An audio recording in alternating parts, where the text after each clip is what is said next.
అందరికీ నమస్కారం. ఈ సభ యొక్క ముఖ్య ఉద్దేశం ఏంటంటే, మొన్న 21వ తారీఖున పోర్ట్ కళింగపట్నంలో జరిగిన ప్రపంచ మత్స్యకార దినోత్సవం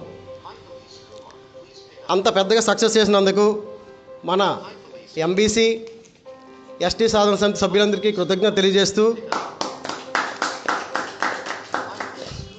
అలాగే ఆయా రంగాల్లో వైద్య విద్య కళాకార రంగాల్లో ఉండే వ్యక్తులకి మనం ఈరోజు సన్మానం చేయాలనుకున్నాం. వాళ్ళకి తెలియపరచడం జరిగింది. వాళ్ళకి కొన్ని అనివార్య కారణాల వల్ల రాకపోవడం వల్ల మేము చింతిస్తున్నాము. అలాగే మన సమస్యలపైన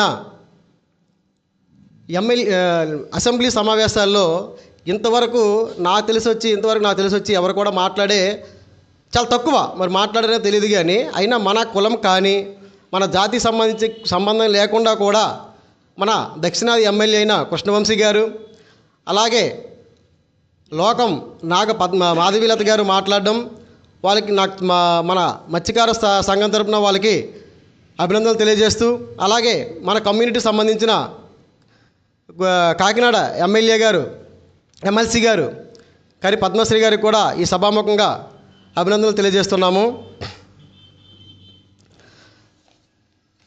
మన మత్స్యకార కులమైన 40 లక్షల ఓటు బ్యాంకు ఉన్నప్పుడు కూడా ఇంతవరకు మనకి రాజ్యాధికారం దక్కట్లేదంటే ఈ రాజకీయ నాయకులు ఏ విధంగా ఆలోచిస్తున్నారో, మనకి ఏ విధంగా తొక్కేస్తున్నారని చెప్పేసి ఈ సభాముఖంగా తెలియజేస్తున్నాను. మనకి ఎమ్మెల్యేలు కానీ ఎమ్మెల్సీలు కానీ ఎంపీలు కానీ అలాగే జడ్పీ చైర్మన్ నామినేట్ పోస్టులు కూడా రావట్లేదంటే మనం ఎంత దిగజారి వెనకబడి ఉన్నామనేది మన మత్స్యకార నాయకులందరూ ఆలోచన చేయాలి. కలెక్టర్ ఆఫీస్కి ఏఓ గారు కలవడం జరిగింది. కలిసి మత్స్యకార భరోసా గురించి, తర్వాత జట్టీల గురించి, ఎంబీసీ గురించి ఆయనకు ఒక మెమోండం ఇచ్చేసి మేము తిరిగి మా మత్స్యకారుల ఐక్యవేదిక అయినటువంటి మా ఆఫీస్ దగ్గరకు వచ్చేసి తిరిగి గ్యాదర్ అయ్యాం. ఈరోజు లాస్ట్ 3-4 డేస్ బ్యాక్ మన మత్స్యకార సమస్యలపై శాసన మండలిలో కర్రి పద్మశ్రీ గారు ఎమ్మెల్సీ కాకినాడ నుంచి చాలా నీట్గా మా మత్స్యకార సమస్యల గురించి మాట్లాడారు. అదేవిధంగా నెల్లిమర్ల ఎమ్మెల్యే లోకం నాగ మాధవి గారు, అలాగే విశాఖ దక్షిణ ఎమ్మెల్యే వంశీకృష్ణ గారు కూడా మా మత్స్యకార సమస్యల గురించి మాట్లాడారు. నిజంగా వాళ్ళందరూ కూడా చాలా కృతజ్ఞతలు తెలుపుకుంటున్నాము. ఈరోజు మాకు ఇంత కులం ఉన్నా సరే చాలా వెనుకబడే ఉన్నాం. మా సమస్యల గురించి ఈరోజు మాట్లాడినందుకు నిజంగా వాళ్ళకి కృతజ్ఞతలు మళ్ళొకసారి చెలుపుకుంటూ, మాకు ఎలాగైనా సరే ఎంబీసీలో చేర్చి మాకు రావాల్సిన ఈ మత్స్యకార భరోసా ఇప్పటికి 5 మాసాలు 6 మాసాలు అవుతుంది. ఇది కూడా ఇంత రిలీవ్ అవ్వలేదు.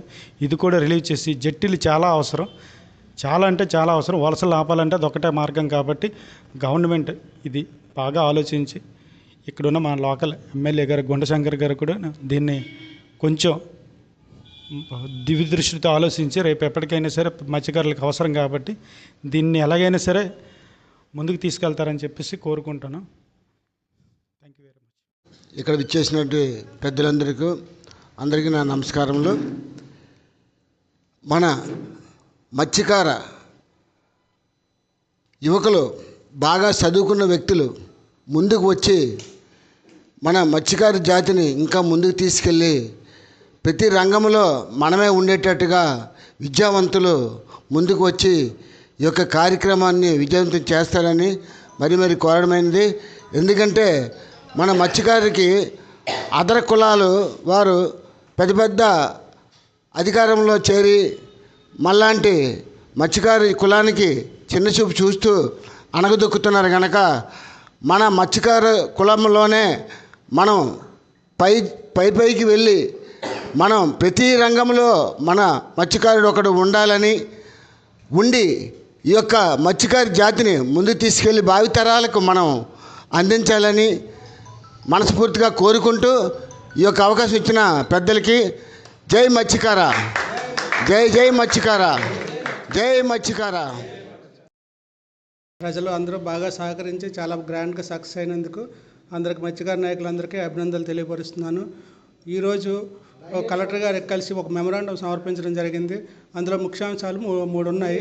ఒకటి, మత్స్యకార భరోసా 20,000 మత్స్యకారులకు ఇవ్వాలని. రెండవది, వలసలు పోతున్నారు, జట్టీల నిర్మాణం చేయాలని.